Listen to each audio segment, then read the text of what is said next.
It was Monday morning, and we were sitting at the kitchen table after finishing breakfast. I was sipping my coffee while reading the newspaper when my wife said, "Chad, could you put the newspaper down? I need to talk to you." I set the paper on the table and she continued, "I'm leaving you, Chad. I want a divorce." "Is that all?" I asked, picking the newspaper back up and flipping to the sports section. "I'm serious, Chad," she insisted. I ignored her, which only made her more upset. "Damn it, Chad. Put down that newspaper and talk to me about this. I have nothing to say except goodbye. It's not much of a loss anyway. You haven't been worth a damn as a wife for over a year, so just go." I put the newspaper down, stood up, and walked to the home office. I grabbed a notebook and pen from my desk, pulled an envelope from a drawer, and returned to the kitchen table. I wrote on the top sheet of the notebook, "Tyrone, thank you, thank you, thank you, and thank God. She is leaving me." As I was about to place the note in the envelope, I had an idea. I pulled out one of the lottery tickets I had bought the night before and added it to the envelope. Then I wrote, "Maybe if you get lucky and win, it'll be enough to keep the cheaters satisfied, so she won't cheat again. Good luck, kid. You're going to need it." I signed it, a very grateful Chad, folded the sheet, placed it in the envelope, sealed it, addressed it, and handed it to Kathy. "When you see him, give him this." She took it, shock written all over her face. "You know, just because you think I'm ignorant doesn't mean I actually am." "Perhaps," I replied, reclaiming the envelope from her. "Maybe I should mail it myself. I don't trust you not to open it, read it, and then throw it away. Now, why don't you go pack your things and get out of my life? And since you're leaving, you need to be out of the house as soon as possible." "I'm not going anywhere. I'm not moving out just so you can bring your lover in." I stood up, poured coffee into a travel mug, topped it off, and headed to work. On the way, I stopped by the bank, closed our savings and checking accounts, and emptied our safe deposit box. Then I went to a bank closer to work and opened new accounts in my name only. Next, I called to cancel all our joint credit cards and arranged for new cards to be issued in my name only. After that, I focused on my day-to-day tasks. I stayed late after work, had dinner and drinks with my executive assistant, and mentioned that I was back on the market if her sister was still interested. Maria laughed and said, "To hell with my sister. If you're single again, I want to be first in line." Maria had started with me as a secretary 10 years ago, proving so valuable that I promoted her to my assistant 4 years ago, and later, to my executive assistant 2 years ago. Once, on a Sunday, I had a backyard barbecue and invited Maria, but she had to decline because her sister was visiting from out of town. So, I suggested she bring her sister along. Tara was a very busty, attractive blonde, and on Monday, Maria told me with a laugh that Tara had a crush on me. I chuckled and said, "Never mention it to Kathy. She can be, and sometimes is, insanely jealous." Now Maria was saying she was interested in me, and I had never realized she could feel that way. "All right," I said jokingly, "then Tara moves to second place, and you can take first." "I'm not joking at all, boss. I'm dead serious. I want to give it a try." "Maria, you might not agree when you hear what I have to offer." "What exactly?" "She wants a divorce, so I'm leaving it to her and her lover. I have no idea what their schedule might be." "Her lover? She slept with the guy about a year and a half ago, and I think she finally decided that a few days a week with him isn't enough, so she's going full-time." "How long have you known?" "A year and a half. I knew almost from the day it started." "How did that happen?" "A friend of mine saw her going into a motel room with a man and called me. I hired a private detective to follow her for a week, and he got me all the information I needed." "A year and a half, and you did nothing about it? What was I supposed to do? Get angry and turn my life upside down? In this state, divorce is no fault. Everything would have to be split in half, and I'd have to sell the house and split the proceeds with her. I'd have to give up the pool, the hot tub, my woodworking shop, and the 3-car garage and move into some apartment. No thanks." I decided to just ignore it and let her cook for me, do my laundry, and keep the house clean. How could you be around her knowing she was cheating on you? You'd be surprised how quickly love can turn to hate, and then hate turns into indifference. I can't believe a healthy guy like you could go a year and a half without sex. Who said anything about going without sex? As long as Kathy was offering, I was taking. The frequency did decrease somewhat, though. I didn't touch her on the days I knew she was with him. Other than that, the only change was that I stopped making love and just had sex. Do you have any idea why she did it? No idea, but he probably wasn't the first. You think she had other lovers? I can't know for sure, but what I do know is that in the 10 years we've been married, she fell into a certain mood 4 times, as far as I can remember.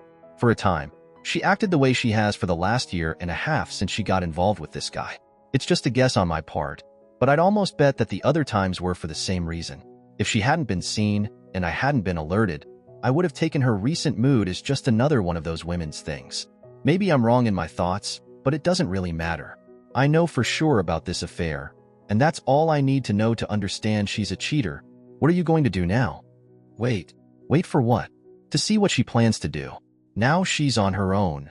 I emptied the bank accounts, canceled all her credit cards, and told her to get out of the house. She wanted a divorce, so I decided to leave it up to her. Since she doesn't earn enough to support herself and pay a lawyer, she'll have to get money for a lawyer from her lover, and I don't know if he'll give it to her. I assume they discussed this before she hit me with it, but I have no way of knowing. I'm just saying, if you're really interested in me, you'll be involved with a married man who has no idea how long it will take before he gets divorced. You're thinking about this the wrong way, Chad. How so? If she files for divorce, she'll be in control. You'll be served, and that could be bad.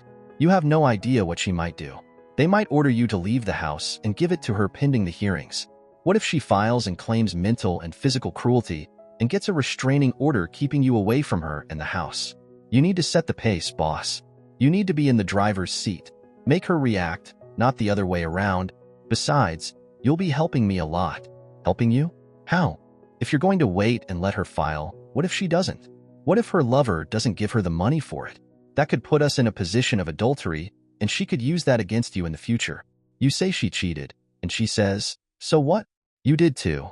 If you file, you're stating that from your perspective, the marriage is over, and what you do from that point on is none of her business. Legally speaking, you'll still be married until the divorce is final, and being with me would technically still be considered adultery, but no court will hold that against you.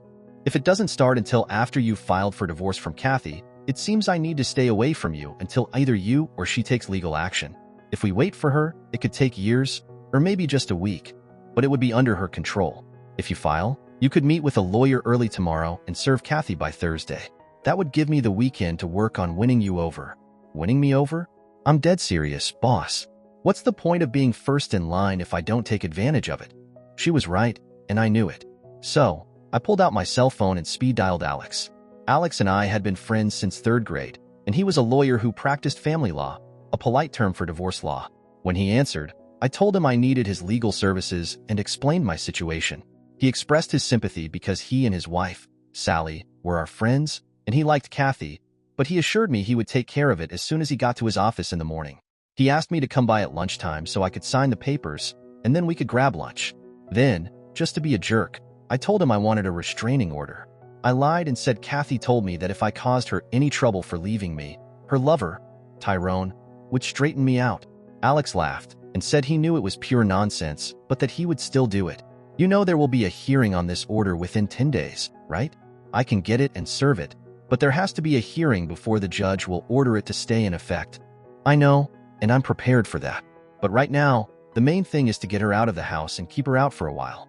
We don't have kids, so she has no real reason to use the house while the divorce is ongoing. I'm sticking to the principle of possession is 9/10 of the law. There's no reason for a judge to order me out and let her in. That's what I'm aiming for. I told her to get out when we talked this morning, but I don't know what I'll find when I get home. She might be gone, or she might still be there. Since I can't be sure where she'll be, I plan to serve her at work. Is there no chance you two could come to some agreement? None. Then I'll see you tomorrow. I hung up, looked across the table at Maria, and asked, what do you have planned for me this weekend? She laid out her ideas, and they sounded pretty good to me. When I got home, Kathy was sitting at the kitchen table, going through some papers. Why are you still here? I asked, walking to the fridge and grabbing a beer. This is my house too. I'll stay here until I can make other arrangements. If you don't like my company, feel free to move out. Not in your damn life. Sit down, and let's discuss what we're going to do. There's nothing to discuss. I know what I'm going to do, and I don't care what you plan to do. There are things that need to be worked out, Chad. No, Kathy. There are no such questions. It's simple. You said you want a divorce, so go and get it. You need to hire a lawyer, file the papers, and cover all the court costs. What I will do is fight you tooth and nail for every little thing. We live in a no-fault state. Everything is split 50-50, so decisions will have to be made about who gets what in this mess. I'll drag this out to keep your attorney fees piling up. You know they don't work for free. right? You want the coffee table? Well, guess what? I want it too. You want the couch? Too bad, Kathy. It has great sentimental value to me, and I simply must have it. Why all of a sudden? You didn't seem to care about any of this before. You didn't even show any emotion when I told you I wanted a divorce. All you did was tell me to pack my things and get out. That was before I had time to think about it. I looked into her eyes and took a risk. I let you off the hook the first 3 times because you didn't want a divorce. I loved you enough to keep quiet and stay with you because you always came back to me. She turned away when I mentioned the first 3 times, which, as far as I could tell, confirmed my suspicions. It's hard to say why I stayed with you. I didn't file for divorce. I thought maybe I did something that really pissed you off, and you felt you had to do this to get back at me. Eventually, you'd end your affairs, and I foolishly thought it was because you realized you loved me and came back. I looked down at the floor and noticed the mess on my shoes. I thought this thing with Tyrone was just a repeat of the previous times, but now I see I was wrong. I've come to understand that you're nothing but a lowly cheater. If you hadn't decided to leave me for Tyrone and ended things with him, you'd be spreading your legs for some other jerk in 6 months or a year. Thinking about it, I realized I needed some form of revenge. What I really wanted to do was take a thick belt and beat you with it until your skin broke and you bled on the floor, but that would just land me in jail. The only thing I could do without ending up behind bars was to make this divorce as difficult and expensive as possible for you. You're right. This is also your home, and if you've decided to stay, I have to let you be here, but I don't have to like it, and I don't have to talk to you. Move your stuff to one of the spare bedrooms and stay the hell away from me. I finished my beer and went upstairs to what used to be our bedroom to get ready for bed. I thought I had accomplished what I set out to do. I had given her something to think about. She needed to discuss everything with Tyrone and make decisions, which would take time. Time that Alex would use to serve Kathy and secure the restraining order. I could be wrong.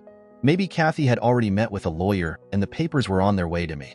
But it was likely that I had taken the remaining funds when I canceled the credit cards, and they were about what I expected when I withdrew the cash from the bank. If she had seen a lawyer, she would have used our money to pay him. Of course, Tyrone could have covered the bill. All I could do was wait and hope that Alex took the first step. I got up and left the house before Kathy came out of her bedroom. I went to a bed and breakfast cafe for breakfast, and while sipping my coffee, I made a list of people to call once Kathy was served. I wasn't going to let her make me the bad guy. I would tell everyone about the divorce and explain why it was happening. At work, Maria told me she was really looking forward to the weekend, and I found myself hoping it would happen. I met with Alex for lunch and signed the papers. He said he would head to the county building after lunch to file the petition. You still want her served at work? Damn right I do. I think around 10 tomorrow. Call me as soon as it happens. I want the locks changed before she can come back home. I returned to work and arranged for the next day off. Before leaving the office, I called a locksmith and scheduled a quick service for the following day. It cost me a bit more, but I felt it was worth it. When I got home, Kathy's car was in the driveway, but she must have decided to stay in her room and not get in my way because I didn't see her. I left the house before she came downstairs and went to a bed and breakfast cafe for breakfast. Nina asked me where Kathy was. I always saw you together, and here you are 2 days in a row without her. You won't see us together anymore. We're splitting up. I see, she said, taking my order. When she placed the bill on the table, she added, "My phone number is on the back, not the restaurant's number, mine." I was speechless as Nina walked away. 2 women in 2 days had shown interest, so why wasn't I enough for the woman I married? I would never know because I'd never ask. I drank my coffee and read the morning newspaper, waiting for the time when Kathy usually left for work. Then I went home and started packing Kathy's things, moving them to the garage. At 10:15, Alex called and said the papers had been served. I called the locksmith, and within 20 minutes, he was at work. It wasn't even an hour later when Kathy's car sped up the driveway. She couldn't miss the wide-open garage door and the large cardboard sign that read, "Kathy, all your things are here in the garage." She stood there staring at the sign for a minute, then tried to enter the house, but of course, her keys didn't work. She rang the doorbell, but I didn't answer, and eventually, she left. I peeked into the garage and saw she had taken a couple of bags of her things. 2 minutes after she drove off, my cell phone rang, and it was Kathy. "Hello, you're an a-hole. Did you really have to embarrass me in front of my colleagues? It's better than letting you humiliate me in front of mine. What the hell is this restraining order crap? I was afraid you'd ask Tyrone to come and beat me up for being rude to you. That's why. And you know it. I need to get into the house to grab some things. All your things are in the garage. Kathy, I didn't change the garage door code, so your opener will work. If what you need isn't there, make a list and tell me where it is, and I'll move it to the garage. Stop being ridiculous, Chad. You're making this much harder than it needs to be. Sorry, Kathy. Causing you some inconvenience doesn't adequately pay back the years you tormented me, but I need to do something for my own mental health. Just be grateful I didn't get violent. Goodbye. After hanging up on Kathy, I sat down with the phone and started calling everyone on my list. Most were shocked to hear that Kathy had cheated on me, but 2 weren't surprised. One said, "Finally caught her, huh?" And the other remarked, "I always thought you had an open marriage. She was always out with some guy, and you never mentioned it." I figured I could cross those 2 off my friends list. Kathy's parents were the most affected by the news and tried to tell me I must be mistaken. I always liked them, and they treated me almost like the son they never had. But I wasn't going to let Kathy tell them her version and make it seem like it was all my fault. If I let that happen, they would think poorly of me, and I didn't want that. After dealing with the calls, I went through the house one more time to gather Kathy's things, then made myself lunch. I had just finished eating when the guys from Aries Security arrived, clearly not trusting me in the slightest and having no doubt that Kathy would violate the restraining order and try to break into the house. I decided to install a security system, complete with cameras, after Kathy's actions. On Thursday at work, I told Maria that we were ready to go for the weekend. She smiled, clearly excited. "Tomorrow night, dinner and dancing to start with," she said, returning my grin. When I got home, Kathy did exactly what I expected. She took some of her things and then broke into the house through the connecting door from the garage. The kitchen was a disaster. Plates and glasses were smashed all over the floor, and in the living room, several lamps were broken. But what made me smile was the sight of her pulling all my clothes out of the closet, piling them on the floor, and then she peed on them. All of this was recorded, showing not only that she violated the restraining order but also acted maliciously and destructively. This was evidence I could use at the restraining order hearing. I called Alex, and he contacted the police. They arrived, took a report, and snapped some photos. The next day, Kathy was arrested at work and taken to jail. She was fingerprinted, photographed, and brought before a judge, charged with violating the restraining order and willful destruction of private property. To my surprise, the judge set a hearing date and released Kathy on her own recognizance. Despite the chaos, my date with Maria was fun, and we scheduled a second date for Saturday. That too went well, and on Sunday, we enjoyed a lovely picnic together. On Monday, there was a hearing for the restraining order. When the judge saw the security camera footage, he not only made the restraining order permanent, but also ordered me to replace all the destroyed items, pay for the dry cleaning of my clothes, and cover the cost of cleaning the bedroom. He gave her 10 days to comply or face jail time for contempt of court. Just to be a jerk, I hired the most expensive cleaning company I could find to do the job.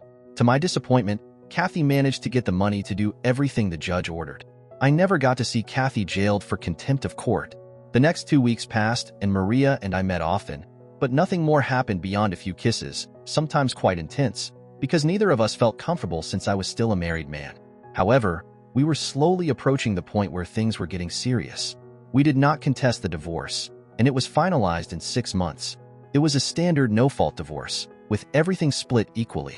I refinanced the house and bought out Kathy's share. I had been saving money in a separate account for an unexpected round-the-world trip to celebrate our anniversary, and since she didn't know about it, I didn't give her a cent. She also had no idea about the last 2 certificates of deposit I had placed in the safe, which I bought with my last 2 bonus checks. I had one more small victory. Kathy was awarded alimony for 2 years, or until she remarried, but it was set at only $100 a week instead of the $500 she had tried to get. This was unexpected, and Alex told me it was because we were very lucky with the judges assigned to my cases. The judge who presided over the restraining order hearing and the judge who oversaw the divorce were not only cousins who apparently discussed their cases, but they also both had cheating wives in the past. Neither of the judges believed that an innocent husband should be punished for the actions of a cheating wife. While they adhered to the law, they didn't go beyond what was required. Whatever Kathy had with Tyrone clearly wasn't that great, as 7 months after the divorce was finalized, she was living with her parents. 8 months post-divorce, I found myself at a bar in the Hilton, enjoying a beer and a steak sandwich for lunch. That's when someone took the stool next to me and asked, "Can I buy you a beer?" I turned to see my ex-wife's former lover. Curious, I invited him to continue. He signaled to Agnes and ordered us both a beer. After she brought them, he took a sip and set his glass down, staring at it for a few moments as he began peeling the label off the bottle. A small pile of label bits formed in front of him before he spoke. "I didn't mean to screw things up for you," he said, still not looking up. "The night I met her, she wasn't wearing any wedding rings, so I had no idea she was married. She definitely wasn't acting like a married woman. She was at Bud's bar with a group of girls she worked with, and when I asked her to dance, she agreed. I bought her a drink, and she invited me to sit with her and the other girls. We danced 3 more times, and when I asked her out, she agreed. I quickly fell head over heels for her, and within a month, we were having sex whenever we could manage to meet up. Initially, we had to use motels since I was living with 2 roommates, and one of them was always around. We couldn't go to her place either, as she claimed she lived with her disabled mother, which also explained why we couldn't see each other more often.